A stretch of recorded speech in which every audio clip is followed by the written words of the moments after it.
there are a number of other things.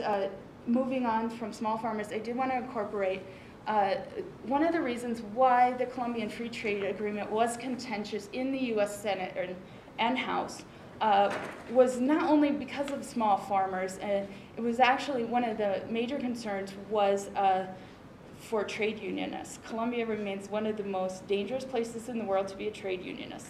51 were assassinated last year alone. And the impunity rate for these killings remains around 94%. So what you have is a situation where labor is violently suppressed. And certainly this was brought up, and there was a plan of action that was included in the trade agreement. But this plan of action is very nebulous, and it's something that the Colombian government can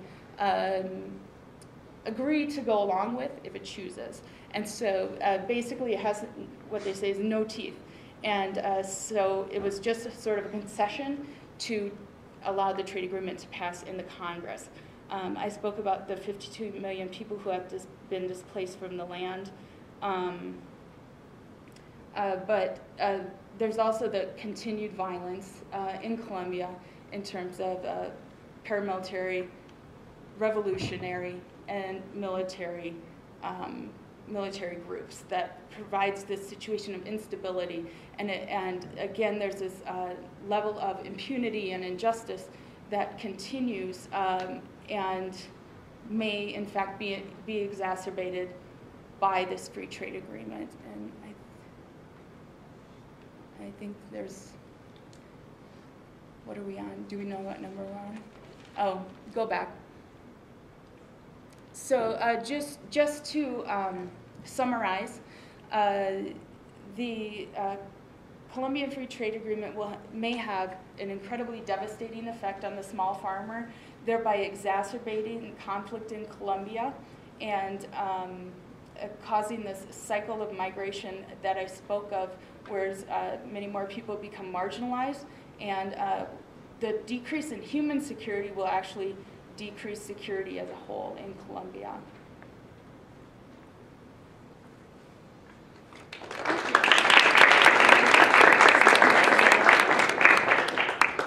Just to start then, are there any questions of clarification, maybe about the material and the PowerPoint for Cara Martinez?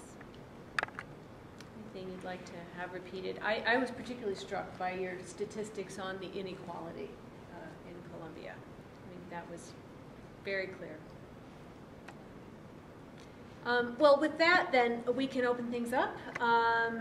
Please feel free to ask questions or make comments. Professor Destray. A couple of questions for the panelists that to my mind, are related, that I'd be interested in your reflections or comments. One is that the human trafficking community has been having informal conversation about the relationship between free trade agreements and forced labor and human trafficking. We've certainly seen in Europe scandals in recent years where Europeans discovered that the food that they were eating on their tables, the folks producing it in Africa were themselves starving because the agreement forced them to export at such a rate that they couldn't afford to feed themselves from their own efforts. And then, of course, because of the agreements, they were then migrating either by regular or irregular migration into Europe and then being trafficked in the process or being put into forced labor. That's one issue. Another one that seems different, but I think is related, and that is the issue of FTAs on effects on the environment. I'm specifically thinking about the various green revolutions. Punjab comes up almost immediately in my mind of this great revolution that is now seeing some deleterious effects, to put it mildly, recently. And so that the salinization of fields, the loss of water, and then the inability to actually produce the kind of crops that were once produced, again, is displacing farmers, putting them into huge amounts of debt once again, and back into bonded labor and forced labor in Punjab and other places as well. So either one of those or both of those, your ideas or your comments about that? I have to tell you that the human trafficking community doesn't really have a handle on this. What we are missing, quite frankly, is your kind of expertise, right? We don't have enough of a view of economics within our community to be able to analyze and make a decent analysis. We have an uneasy feel about some of these without being able. So I'm looking to your expertise to sort of illuminate potential. And this is to the entire panel. And even Maybe Dr. Kulkarni, you'd like to begin. Well, actually, the free trade and after trade effects in terms of the changes in the structure of production as well as consumption are undoubtedly there. Means without doubt, we are going to specialize in the goods that we can sell cheaper to the rest of the world, and we're going to import the goods which the rest of the world obviously produces cheaper for us. So there are going to be changes. There are going to be changes in not only the consumption structure but also the production structure. And I know that there are some products which would be just to make it cheaper will be done in an immoral way, sometimes even illegal way, and definitely not conforming to the labor laws, and also in terms of hiring a very, very cheap labor. All those activities are quite possible when the free trade begins and when the free trade happens. Now that's where the role of the government comes in. I guess that's where the regulation comes in. That's where being a right watchdog comes in. So there are, just like there are going to be changes, there are going to be changes in the political and also the governmental structure of it too. So government has to obviously then become more aware of these side effects that can happen because of the production and structural changes that are probably assumed to be there. And you are right, in Punjab as well as in many of the poor countries, free trade has created a very low level jobs and also have created very many social problems, and I am not denying that. But I think that's where the efficiency as well as the awareness of the government comes into picture, and I think that's what government has to do.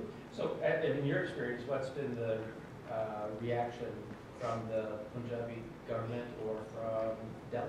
Well, I think Indian governments are very hard to read because they speak one thing and then the actions are different.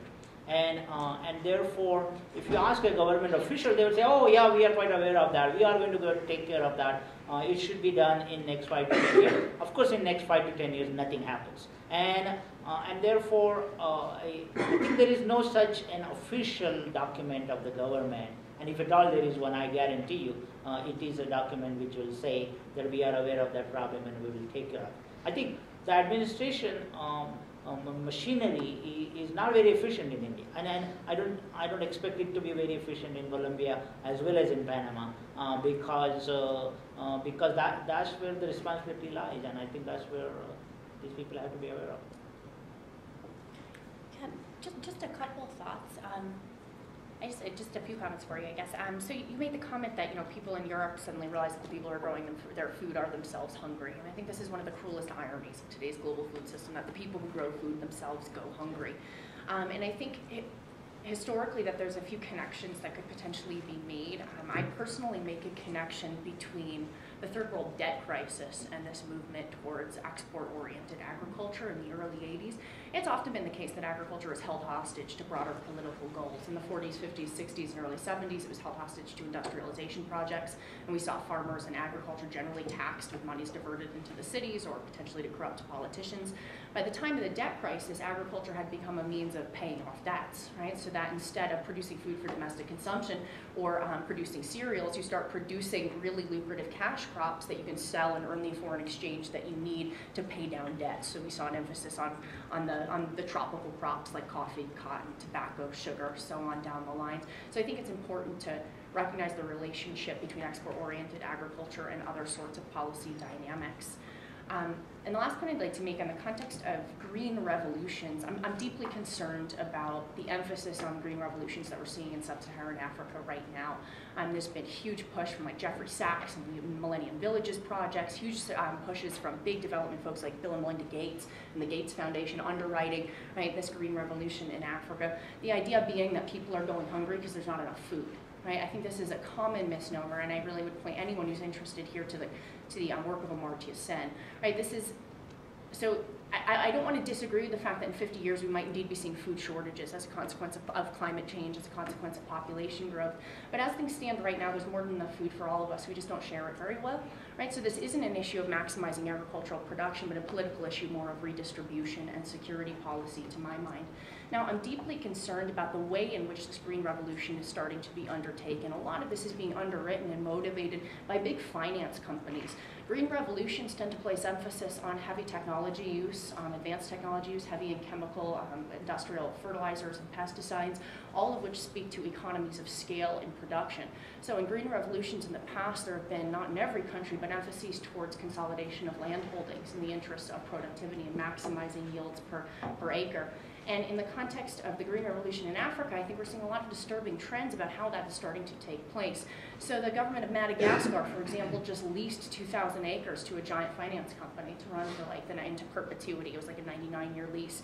And the farmers working this land were displaced and are now working for the giant financial company from Belgium, I believe it is, that's running this land. So we're starting to see, in the interests of green revolutions, in the interests of economies of scale and efficiency in production, the consolidation of land and production capacity in the hands of not only foreigners, but foreign finance companies. And this has been one of the biggest disturbing trends, the infiltration of food by the financial sector, I think, in a number of different contexts. And I think a green revolution plays into that, plays those cards, plays right into that sort of mindset. And so I worry increasingly about displacement as a consequence of the green revolution, rather than it being cured by it.